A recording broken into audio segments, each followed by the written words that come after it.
আহা কি আনন্দ, আহা কি আনন্দ, আকাশে সূর্য নিচে মাটি, আহা কি আনন্দ, কি আনন্দ। আরে ও গোপাল দাদা, গোপাল দাদা, এই সকাল সকাল কে আবার পিছু ডাকলো? আরে আমি গো আমি। আমি তো আমি নামে কাউকে চিনি না। আরে তুমি একটু পেছন ফিরে তাকাও তো। আমি তো সামনে যাচ্ছি, পিছনে তাকাবো কেন? ঠিক আছে, তাহলে আমি তোমার সামনে আসছি। আরে দৌড়াচ্ছ কেন?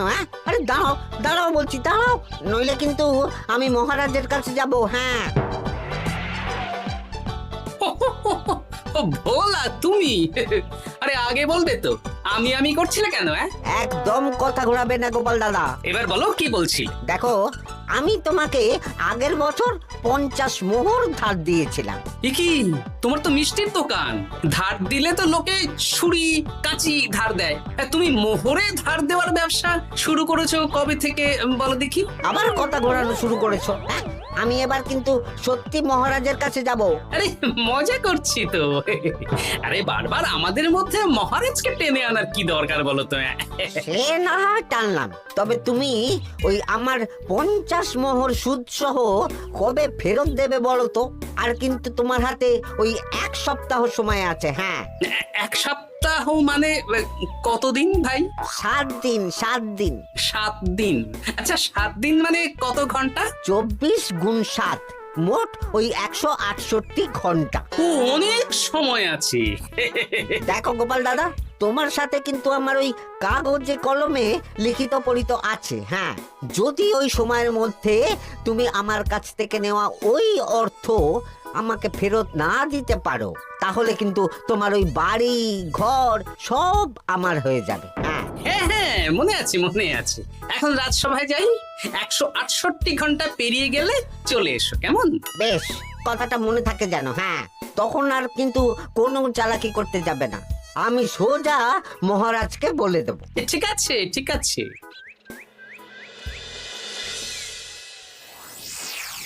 দেখুন মহারাজ, নিজের চোখেই দেখুন, সবাই হাজির, শুধু গোপাল ধা। সত্যি গোপাল ইদানিং আবার দেরি করে আসা শুরু করেছে। ওকে আচ্ছা করে ধোলাই দিন, তাহলেই চলে আসবে। কাজের কাজ তো কিছু করে না, শুধু বসে থাকে, তাতেও এই। যা বলেছেন মন্ত্রী মশাই। আমার মতে গোপালকে রাজসভাতেই বেঁধে রাখুন, তাহলে আর বাড়িতে যেতেও হবে না, আর দেরি করে আসবেও না। রোজ রোজ গোপাল করে রাজসভায় আসতে দেরি, তাই এবার তার পায়ে পড়াতে হবে বেড়ি। এই তো মহারাজ চলে এসেছি। আর বলবেন না, রাস্তায় ভোলা ময়রা চেপে ধরছিল। থাক, আর অজুহাত দিতে হবে না। নেহাত ভাগ্যের জোরে এই রাজসভার চাকরিটা পেয়েছিলে। মহারাজ ভালো মানুষ, তাই তোমাকে পুষছেন। আচ্ছা আপনি কি বলতে চাইছেন কি? আমি বলতে চাইছি যে মহারাজ যদি তাড়িয়ে দেন, তাহলে তোমার কি কিছু করে খাওয়ার যোগ্যতা আছে গোপাল? আপনার নিজের যোগ্যতা আছে? আছে বলেই মুখ ফুলিয়ে বলছি। হ্যাঁ, মন্ত্রী এটা একটা ভালো প্রসঙ্গ তুলেছে। আমার রাজসভার সকল সভাসদদের বলছি, যদি কোনো কারণে তোমাদের চাকরি চলে যায়, তাহলে তোমরা কি করবে একবার ভেবে দেখেছো? না মহারাজ, ভাবনাটা আমি সঠিক সময় কাজে লাগাই, ওই অকারণে ভেবে মাথা খারাপ করতে চাই না। আহা, রাজসভার চাকরিটা তো তোমাদের পেশা। এই পেশার বাইরে তোমরা কে কি করতে পারবে? দেখুন মহারাজ, আমি তো ভেবেই দেখেছি যে যদি রাজসভার চাকরি না থাকতো, তাহলে আমি ব্যবসা করতাম। আমি মহারাজ যদি বিজ্ঞানী না হতাম, তাহলে শিক্ষা দান করতাম। আমি তো ছবি আঁকতাম, কলম না থাকলে আমি তুলি ধরবো। আমি কামারশালায় কাজ করতাম। আমার তো ছোটবেলায় মূর্তি বানানোর শখ ছিল, আমি মৃৎশিল্পের কাজ করতাম। কি গোপাল, এবার তুমি বলো। সবাই তো কিছু না কিছু বিকল্প ভাবনা চিন্তা করে রেখেছে। দেখুন মহারাজ, অনেক ভেবে দেখলাম আমার কাজ তো ভাড়ামো, তাই আমি লোক হাসিয়েই পয়সা রোজগার করব। আর বিশেষ কোনো গুণ তো আমার মধ্যে খুঁজে পাচ্ছি না মহারাজ। বেশ, আমি একটা ছোট্ট পরীক্ষা নেব। আজকের পর থেকে আগামী 7 দিন, আর এই 7 দিন তোমরা তোমাদের যা মন চায় সেটা করে রোজগার করবে। আমি তো খেতে ভালোবাসি। তাহলে খাবে। গোপাল হয় মুখ খুলে থাকে, নইলে চোখ বন্ধ করে। ও শুধু দুটো কাজই ভালো করতে পারে। আর 7ম দিনের শেষে বিচার হবে কে কত রোজগার করেছে। যার রোজগার সবচেয়ে বেশি হবে তাকে আমি দেব 100 মোহর উপহার। আর মহারাজ, যে সবচেয়ে কম রোজগার করবে তার বেতন থেকে আগামী 10 মাস 10 মোহর করে কাটা হবে। কি রাজি তো? হ্যাঁ, রাজি রাজি। আমি জানি যে গোপাল ফুটো করিও রোজগার করতে পারবে না, তাই গোপালই হারবে। বেশ, আর যদি অন্য কেউ হারে? তাহলে আমি নিজের বেতন থেকে তাকে আগামী 10 মাস 10 মোহর করে দেব। ব্যাস, এবার তোমরা কাজে লেগে পড়ো।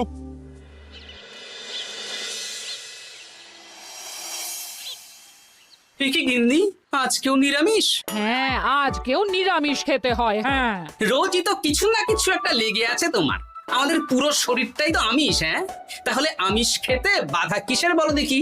বেশি তর্ক করতে হবে না বাপু, তা তোমাকে ডিম বানিয়ে দেবো। হ্যাঁ, না, আমি মানুষই ঠিক আছি গিন্নি। আরে তোমাকে ডিম বানাবো বলেছি নাকি?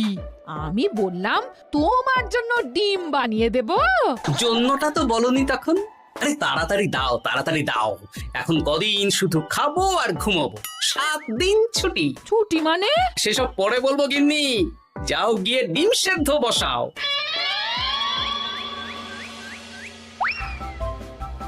আরে করছোটা কি? বাড়িতে যা মোহর আছে সব তুলে কোথায় নিয়ে যাচ্ছ? আড়ত বাজারে। কেন কেন? তুমি আড়তে গিয়ে কি করবে? আড়তটাই কিনে নেব। কেন? তাহলে খোলা বাজারের সব ব্যবসায়ী আমার কাছে আসতে বাধ্য হবে, আর আমি ভালো মুনাফা রেখে সব বিক্রি করব।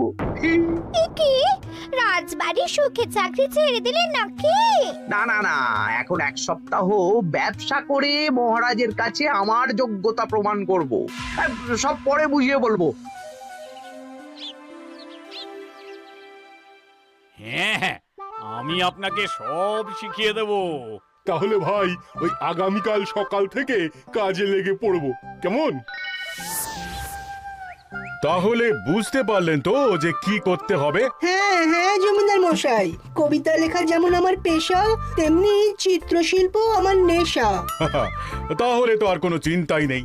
আশা করি খুব সুন্দর ছবি আঁকবেন। আপনি 1 সপ্তাহ পর এই মন্দির চিনতেই পারবেন না। এই নিন আপনার জন্য 50 মোহর অগ্রিম।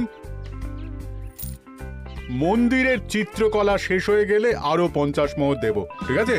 বেশ।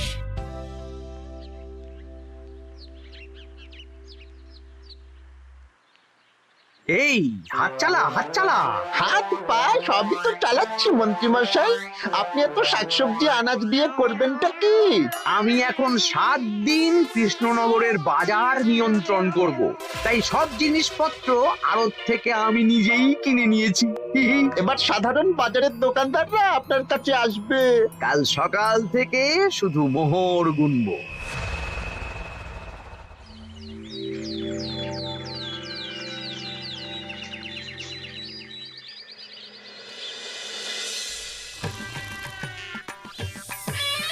আরে এত বেলা হয়ে গেল, আর কত পড়ে পড়ে তুমি ঘুমোবে? এত লম্বা ছুটি পেয়েছি, এখন তো বিশ্রাম নিতেই হবে গিন্নি। কিন্তু পুকুর ঘাটে গিয়ে তো আমি অন্য কথা শুনলাম। তুমি আবার কি শুনেছো? তোমাদের মহারাজ নাকি বলেছেন আগামী 1 সপ্তাহ তোমরা সকল সভাসদেরা ওই সকল সভাসদেরা নিজের ইচ্ছে মতো কাজ করে রোজগার করব। আমার কাজ তো ভাড়ামো করা, তাই ভাড়ামোর সুযোগ এলে সেটাই করব। কিন্তু যদি সুযোগ না আসে, তাছাড়া যার রোজগার সবচেয়ে কম হবে তার তো বেতন থেকে 100 মোহর কাটা হবে গো। এই খবরও পেয়ে গেছো? বাবা, পুকুর ঘাট না পরনিন্দা পরচর্চা কেন্দ্র? হ্যাঁ, ওসব বাজে কথা বাদ দিয়ে কোনো কাজ শুরু করো, কাজ শুরু করো। এরকম গা এলিয়ে শুয়ে থাকলে ভগবান এসে তোমাকে পয়সা দিয়ে যাবে না গো। গোপাল দাদা, ও গোপাল দাদা, বলছি গোপাল দাদা, কি খবর গো? এই তো গতকাল তোমার সাথে কথা হলো, আজ একেবারে বাড়িতেই চলে এসেছো। তোমার যা হালচাল তাতে তো মনে হচ্ছে ওই কদিন পরে বাড়িটা আমারই হবে। আর সেই আশাতেই বসে থাকতো। এই ভোলাময়রা এসেছে কেন গো? এসব কি বলছে? মা ঠাকুরুন, আপনার কাছে আর কি লুকাবো? বহুদিন আগে গোপাল দাদা আমার কাছে 50 মোহর ধার নিয়েছিল। সেই ধারের থেকে 5 মোহরা এখনো আমাকে শোধ করেনি। সে কি? হ্যাঁ, শর্ত অনুযায়ী যদি গোপাল দাদা আগামী ওই 6 দিনের মধ্যে ধার না শোধ করতে পারে তাহলে এই বাড়ি আমার হয়ে যাবে। তুমি আমাকে এত বড় কথা লুকিয়ে রেখেছো? হ্যাঁ, না আমি বলবো বলবো করে বলা হয়ে ওঠেনি আর কি। এবার আপনি দেখুন গিন্দিমা কি করবেন। ভিটে মাটি ছেড়ে কোথায় গিয়ে উঠবেন দেখুন। কি গো, এতেও তোমার হুঁশ হয় না? হ্যাঁ? ধুর, এই অযথা চিন্তা করো না তো, কিছু না কিছু একটা হয়ে যাবে।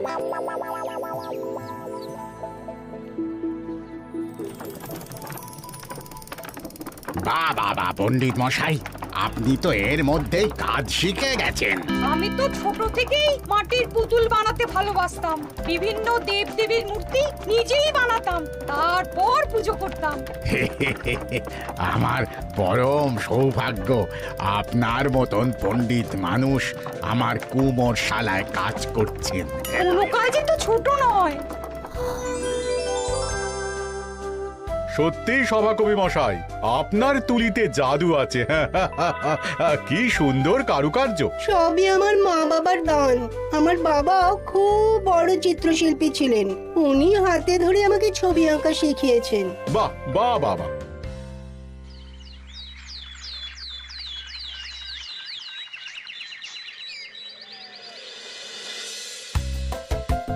এই যে পুটি, আজকে তো একটা মজার জিনিস শেখাবো। কি জিনিস? নয়ের নামটা তো তোরা পড়েছিস, হ্যাঁ, বল তো। 9 একে 9, 9 দুগুণে 18, 3 9 27, 4 9 36। ঠিক আছে ঠিক আছে, এবার থাম। পুরো মুখস্থ। সে তো বুঝতেই পারছি। এবার মজার জিনিসটা দেখ। 9 কে 9, 9 দুগুণে 18, 18 মানে কি? 1 10 8। হ্যাঁ, এবার 1-এর সাথে 8 যোগ কর, কত হয়? 9 3 9 কত? 27। 2-এর সাথে 7 যোগ করলে কত হয়? 9 36-এর 3-এর সঙ্গে 6 জুড়লে 9। আরে বাস, দারুণ তো। হ্যাঁ হ্যাঁ। সত্যি বিজ্ঞানী মশাই, আপনি কি সুন্দরভাবে পড়া বোঝান। এটা তো আমার নেশা।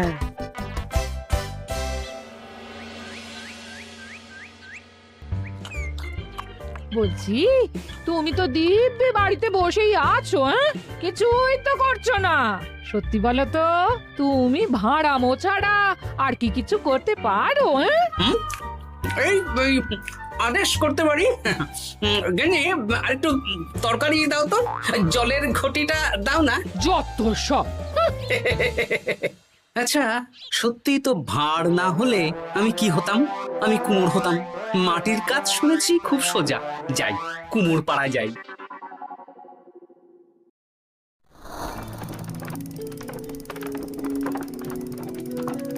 আমার কি সৌভাগ্য, রাজসভার দুজন সভাসদ আমার সঙ্গে কাজ করছে। আচ্ছা, এইভাবে ঘোরাবো? এই যা, হলো না হলো না। এটা কি মুড়ির মোয়া নাকি? দাও, আমাকে করতে দাও, তুমি অন্য কিছু করো।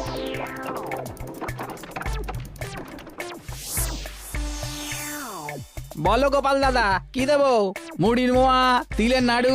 আমি কিনবো না গো, বানাবো। হ্যাঁ, কি বানাবে? ওই মুড়ির মোয়া। কদিনের জন্য আমার একটা কাজ দরকার, বুঝলে? তা বেশ, তাহলে এসো, এই পিছনেই আমার কারখানা।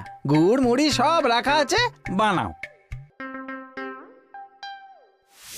এই দেখো, এই যে গুড়ের হাঁড়ি আর ওই যে মুড়ির বস্তা, এবারে বানাও। বেশ, আমি তবে সামনে দোকানটা সামলাই।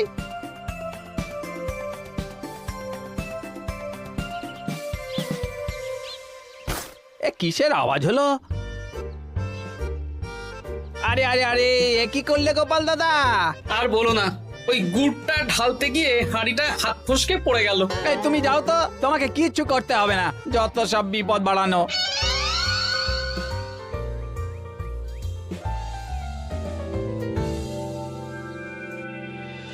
তোমার দ্বারা কিছুই হবে না। হ্যাঁ, সত্যি তো, আমার দ্বারা যে কিছুই হবে না গিন্নি। তাহলে তুমি করবেটা কি?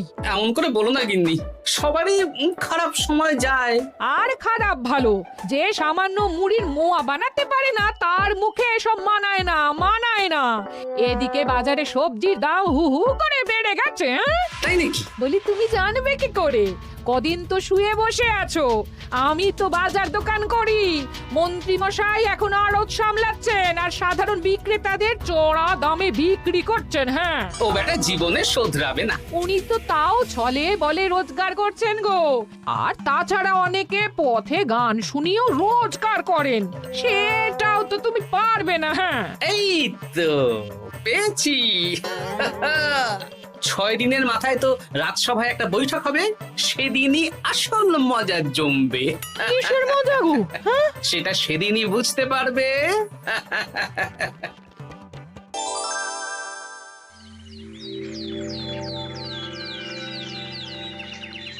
তারপর বলো, আজ তো ষষ্ঠ দিন, আজ অবধি তোমরা কে কত কত রোজগার করেছো? মহারাজ, আমি এখনো অবধি 200 মোহর। বাহ বাহ বাহ! আমি মহারাজ 15 মোহর। হ্যাঁ, আমি 5 মোহর। বিভিন্ন বাড়িতে বাচ্চাদের পড়াচ্ছি, শিক্ষাদান করছি দিনরাত। সেনাপতি, আমি 10 মোহর পেয়েছি, আরো পাবো। আমি 50 মোহর অগ্রিম পেয়েছি, আরো পাবো আগামীকাল। বাহ বাহ বাহ! সবাই তো ভালোই রোজগার করেছো। আর গোপাল, তুমি বলো। মহারাজ, আমি এখনো অবধি কোনো রোজগার শুরু করিনি। আমি আগেই বলেছিলাম গোপাল একটা কানা করিও রোজগার করতে পারবে না। আসলে মহারাজ, আমি আজ সকালেই আমার প্রতিভা খুঁজে পেলাম। তোমার আবার কি প্রতিভা? আমি ভালো গান গাইতে পারি মহারাজ। আমার ছোট্টবেলার ইচ্ছে ছিল আমি রুদ্ধদ্বার সভা করব, গান গাইবো, আর দর্শক বা শ্রোতারা আমার গান শুনে আমাকে পয়সা দেবে। বাহ বাহ বাহ! তা শোনালে না কেন? আমি চাই আপনারা সবাই আমার বাড়িতে আসুন, আমার গান শুনুন।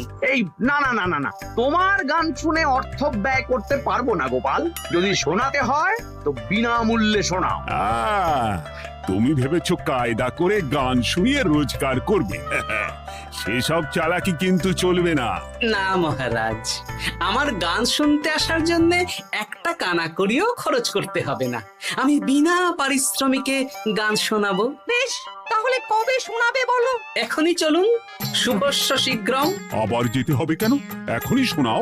আমার আবার নিজের বাড়ি ছাড়া প্রতিভা বিকশিত হয় না। বেশ তো, এই কদিন টানা কাজ করেছি, তোমার গান শুনে মনটা যদি ফুরফুরে হয়ে যায় ভালো তো। চলো গোপাল। আসুন আসুন, সবাই ভিতরে আসুন, আসন পাতা আছে, সবাই বসুন।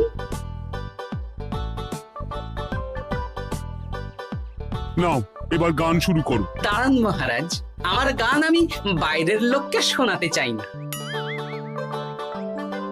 কু কু বাবা, আবার কোকিলের মতন আওয়াজ করছে। কু।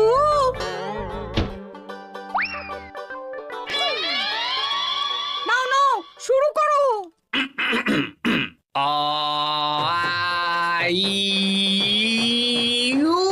ওরে বাবা রে বাবা!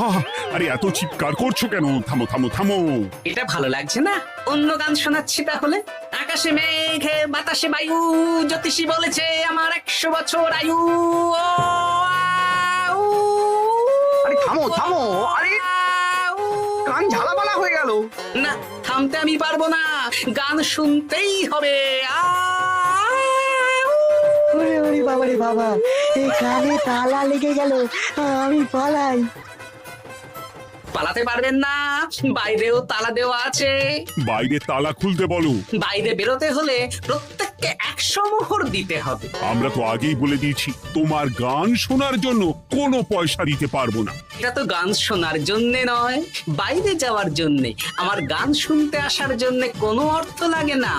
গান শুনে বাইরে বেরোতে গেলে অর্থ লাগবে, জনপ্রতি 100 মোহর মাত্র। কি জ্বালাতন! হয় দিন, নইলে আবার শুরু করছি। মশাই থামো থামো। আপনারা কি সবাই দেবেন না এখানেই থাকবেন? এই আমার কাছে এখন 50 মতন মোহর আছে। আমার কাছে 5 মোহর আছে। সে আমি লোক পাঠাচ্ছি আপনাদের সবার বাড়িতে, পুরো অর্থ পাবো, তারপর সবাইকে ছাড়বো। আচ্ছা, এটা কি ঠিক করলে গোপাল? দেখুন মহারাজ, আমি কথা নিয়ে খেলি। সব সভাসদেরা 6 দিন খেটে যা না রোজগার করেছে, আমি শুধু বুদ্ধির জোরে আর ভাড়ামো করে ঘন্টা খানিকের মধ্যে তার থেকে বেশি রোজগার করে নিলাম। যদিও এখনো একদিন সময় আছে। সত্যি গোপাল, তোমার বুদ্ধির জবাব নেই। মন্ত্রী মশাই, যে সবচেয়ে কম রোজগার করবে আপনাকে কিন্তু তাকে আগামী 10 মাস 10 মোহর করে দিতে হবে। হ্যাঁ নয় হ্যাঁ, এরকমই তো তুমি মুখ বড় করে বলেছিলে। গিন্নি কই গো, ভোলাকে ডেকে আনো, ওর ধার আজকেই শোধ করে দেব। হ্যাঁ যাচ্ছি। হ্যাঁ, আমরাও যাচ্ছি। গোপাল, কালকে রাজসভায় এসে তোমার পুরস্কারের অর্থটাও নিয়ে যেও। সে তো নিশ্চয়ই।